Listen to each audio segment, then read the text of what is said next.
Hello guys, this is a new episode. First of all, Happy New Year 2022. I think I haven't updated the channel in about 4 weeks time.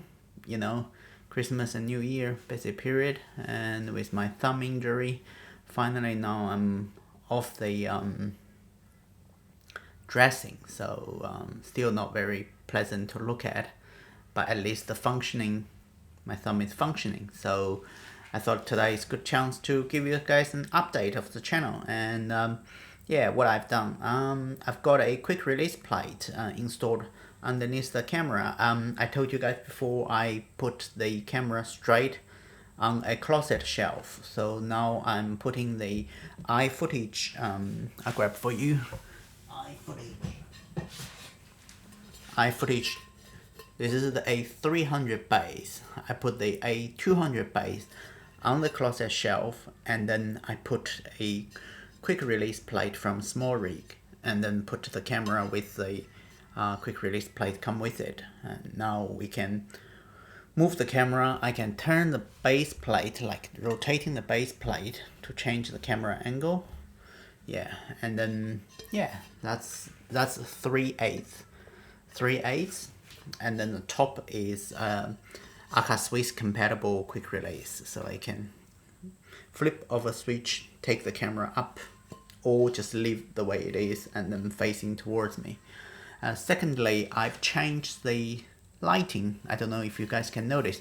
It's daytime in the afternoon, but the sunlight doesn't really provide anything other than ambient to light up the room. My face, my body were light. In the past episodes, it was lit by a sort of a softbox facing towards me, and on the side. So now it's directly above my head. It's a straight top-down light. So hope you guys can see the difference, and I like it. I like it more than the sideway. The sideway was a bit meh, a bit bland, a bit flat, and this is much more flattering. This is much more like more three-dimensional, so to speak. So I put this one back.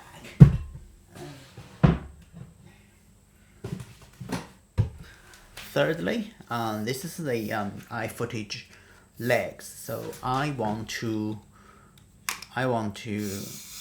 use this outdoors in place of this, the Z-axis. So I might use both, but depending on the situation. At the bottom of this handle we have a 1/4 inch, and this is both 3/8 and 1/4 inch adaptive screw, so you can press this down and it works. So if I put this with some sort of a quick release, so I can technically put down this, and then have a rest. Or alternatively, I just hold this. So it's kind of give a counterbalance as well. So if I hold camera gear like this, the camera on top, and then I can do a vlog like that. And if I want to put down, I can put down onto the 300 plate. We'll do outdoor test. Yeah, so it's quite long. So this thing is quite long. So if I put on the floor, it will be higher than my eye level, and then you put a camera and the microphone, it will be higher than me. So what I did, I've ordered one two-way head, sort of, not a ball head, because ball head you kind of have to adjust the level all the time. So I ordered a two-way head, so a Leofoto two-way head.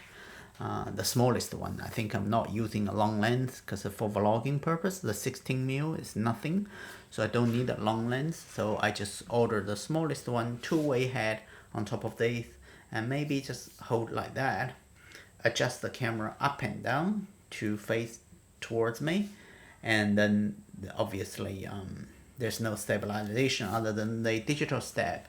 But I think that'll be fun experiment to see the weight of these to provide a counterbalance to the camera on top, and I'm holding sort of 1/3 or a 1/4 of the monopod and see how the stabilization goes. Contrary to the Z-axis, which has a spring-loaded Z-axis to counterbalance the shake and movement. But the problem with that is the connection. It's not, this is beautifully designed, but the connector is very it's very small, a 1/4 inch. I tried to use I tried before, you guys might have seen, I tried to use a Zhiring, this don't know if you can see it. It's like a quick release as well, but the problem with that is this quick release only works with each other, and then with camera have the quick release on, it's not flat at the bottom, so I can't put down the camera anymore with me because I have the microphone and adapter, all sorts of cables on top. If the camera not flat, it constantly tipping down or tipping backwards, it might damage the microphone. So I kind of stopped using the Zhiring quick release adapter. This small rig is much more substantial. It's longer, it's wider, and it's heavier, so it's very stable. So yeah, metal on metal.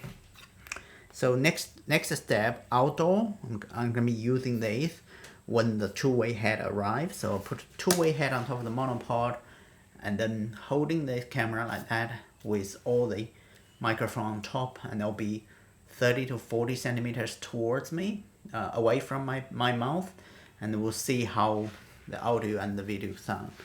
Another interesting release just announced yesterday was Australian brand Rode announced their new Video Micro Go 2nd generation, Go 2. I think that one provides something really unique at a very interesting price point. I think the Australian price is $149, around there about, but so it's very inexpensive. However, it can be used as a USB-C, so USB mic to iPhone, to Android, or to your computer, Windows or Mac. At the same time, it's said to be, I just quote from TR Filmmaker on his YouTube channel. I asked him, he said it's at least 6 dB more sensitive than the Rode Video Micro. We'll see if that's true. So it might solve my problem. So without the iPre 2, without the T-bar adapter, without the generic microphone swivel mount, and then the line audio CM4, and the cables to the RP, I might just have one simple Rode Video Micro Go 2. So I'll buy that and do a test for you guys and see if the simple solution is the best. You know, sometimes when you go out, you don't really want to carry a lot of gear. You just want one camera, one microphone on top of each other with a simple thing. No Z-axis, no spring, nothing, just this.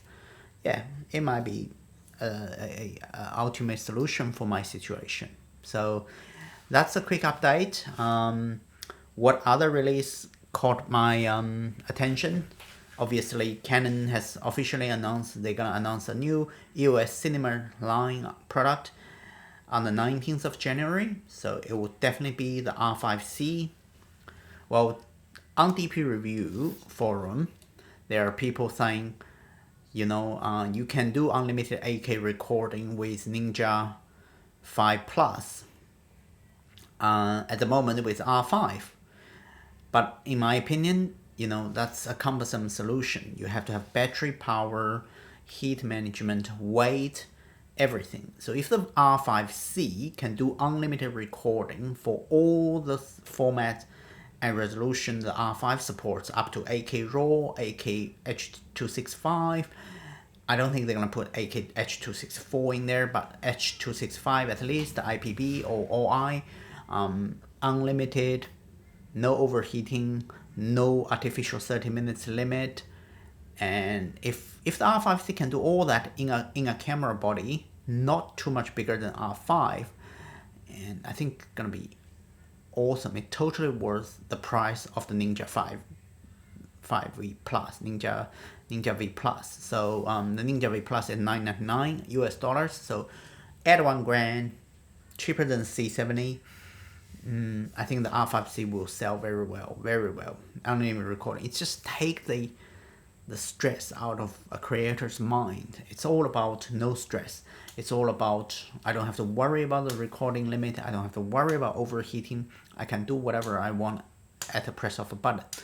And that's value. That's value you cannot ignore.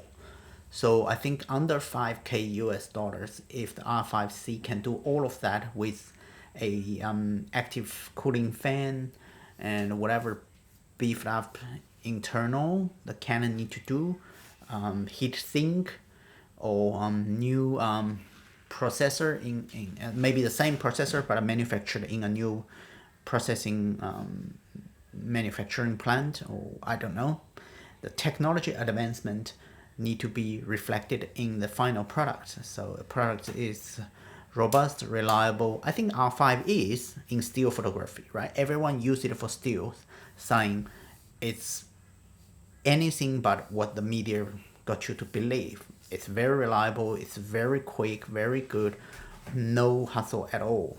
However, in video recording, at least in Australia climate, this is summer now, I don't have a lot of confidence. Even I had the budget to buy an R5 now, I would hesitate because I don't want to buy something it might overheat and then I can't use it, at least in half of its upper end formats, right? So I look forward to the R5c. I might not buy it. I don't have the budget at the moment, but it'll be awesome if that's the ultimate advancement of an R5. 1.5 years later, Canon finally fixed all the small issues and add a full-size HDMI, unlimited recording in all formats up to 8K RAW, internal recording. Yeah, that'll be totally awesome. Look forward to. Rumors also say Canon might release a APS-C RF with a 17-70 BR lens. So far, we only heard of 3 lenses with BR. I think it's a 35 1.4 EF L2. I think that's the 85 1.2 RF and RF 85 1.2 DS. So those 3 lenses are confirmed on Canon website, have the BR. I don't know. To understand a 17-70 rumored f4 to f5.6 zoom lens have the best reserved technology for the top 3 lenses, especially the all primes. I have a hard time understanding why Canon use that technology in such a lens. How they're gonna position that APS-C RF, or maybe that's a groundbreaking lens. It's a 17-70 full frame. So think about a 17-40 L f4 lens. It was really popular in the photography world for almost 20 years. And then they advanced to 16-35 f4 IS, and then now they have the 14-35 RF f4L. But on the longer end, if Canon announce a full frame, compromise of the constant f4 become f4 to about 35 and then f5.6 from 35 to 70 in a zoom compact lens. That would be awesome too. That would suit a lot of application. I might buy one, right? Think about this one is 16mm f2.8, but that one give you the reach and give you the zoom capability. A lot of cases I have sufficient lighting. I don't necessarily need f2.8. At the 16mm f2.8 help with, a little bit blur of the background to not make it distracting. But as the 40, 35, 50, 70 millimeter, I think f5.6 is enough. You don't need f2.8. It'd be too blurred. Too blurred vlog is not a good vlog. Too blurred recording in a lot of cases are not necessary. So you may use a smaller aperture anyway, but still interesting to see the BR part. If that's an R5c kit lens, I'll be really, really delighted to see what a secret sauce Canon put into this one. Yeah. Alright, that's all for me for this episode. I'll see you guys next one. Thank you. Bye.